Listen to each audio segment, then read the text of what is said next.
নমস্কার বন্ধুরা, আমি শর্মিলা। আশা করি সকলে ভালোই আছেন। আজ নিয়ে চলে এসেছি একটি অতি জনপ্রিয় পিঠের রেসিপি। সেটি হলো ক্ষীর পাটিসাপটা। আপনাদের কাছে অনুরোধ রইল ভিডিওটি সম্পূর্ণ দেখবেন।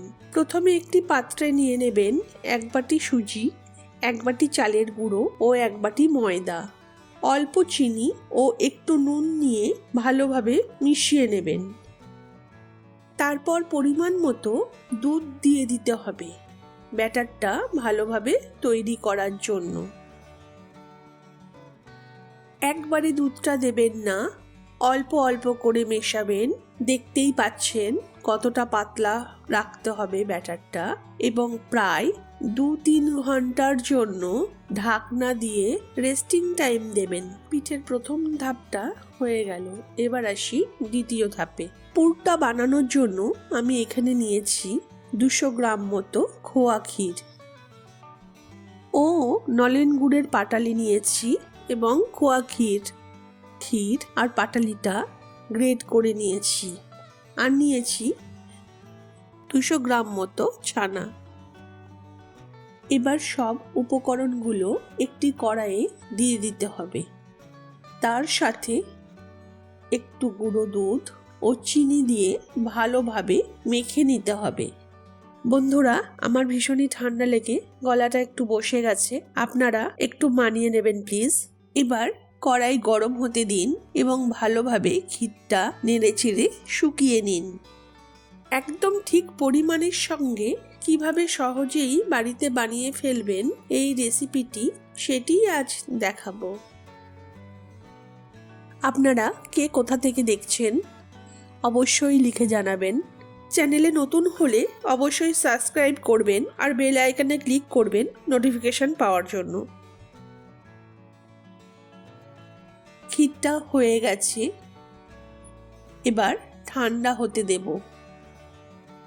একটা বাটিতে ক্ষীরটা তুলে নিলাম।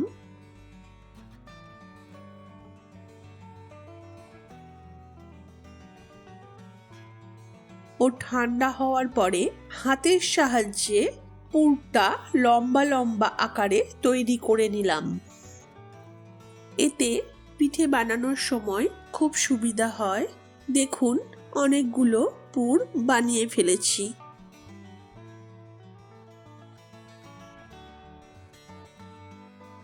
এবার আসুন ব্যাটারটা দেখে নেওয়া যাক। দেখুন ভালোভাবে ভিজে কতটা ঘন হয়ে গেছে, একদম পারফেক্ট ব্যাটার তৈরি হয়েছে। এবার আসি তৃতীয় ধাপে। পিঠে বানানোর জন্য আমি একটা ননস্টিকি তাওয়া ইউজ করেছি, আর তার সাথে আমি এখানে নিয়েছি সাদা তেল। আপনারা চাইলে ঘিও ব্যবহার করতে পারেন। অনেকে ব্রাশ ব্যবহার করেন তেল মাখিয়ে নেওয়ার জন্য। আমার বেগুনের বোটায় সুবিধা হয়, তাই আমি এখানে একটা বেগুনের বোটা কেটে নিয়েছি। এবার তাওয়াটা গরম হলে তাতে ভালোভাবে তেল মাখিয়ে নিতে হবে। এবার হাতার সাহায্যে পরিমাণ মতো গোলা নিয়ে তাওয়ায় দেবেন এবং হাতার সাহায্যেই গোল রুটির মতো করার চেষ্টা করবেন। আগে থেকে বানানো পুর দিয়ে দেবেন এবং আস্তে আস্তে ভাঁজ করতে থাকবেন। দেখবেন একটুও ভেঙে যাবে না, এবং গ্যাসের ফ্লেমটা একদম লোয়ে দিয়ে দিতে হবে। ফ্লেমটা লোতে না দিলে পিঠেগুলো পুড়ে যেতে পারে। সব পাটিসাপটা পিঠেগুলো আপনার দারুণ হবে, না ভেঙে যাবে না তাওয়ায় লেগে যাবে। আমার পিঠেটা হয়ে গেছে, এবার প্লেটে তুলে নিলাম। আর যদি ভালোভাবে পিঠেগুলো ওঠে তবে দেখবেন মনটা ভীষণ খুশি হয়ে যাবে।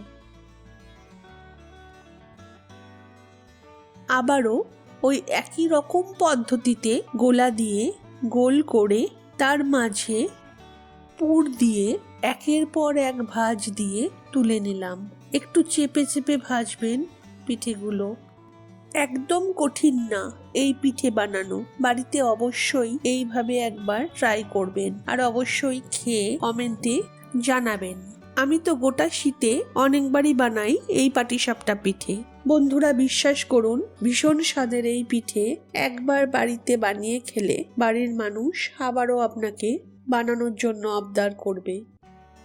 যদি আজকের এই ভিডিওটি ভালো লাগে তবে অবশ্যই কমেন্টে জানাবেন। বন্ধুরা, আপনাদের একটা কমেন্ট আমার কাছে ভীষণ দামি। একে একে সব পিঠেগুলো তৈরি হয়ে গেল। গরম বা ঠান্ডা যখনই খান দেখবেন ভালোই লাগবে। ভিডিওটি ভালো লাগলে অবশ্যই লাইক, শেয়ার আর কমেন্ট করবেন। চ্যানেলে নতুন হলে সাবস্ক্রাইব করবেন। দেখুন ভিতরে পুর ভর্তি। আর নোটিফিকেশন পাওয়ার জন্য অবশ্যই বেল আইকনে ক্লিক করতে ভুলবেন না। আবারও আসবো অন্য কোনো রেসিপি নিয়ে। নমস্কার।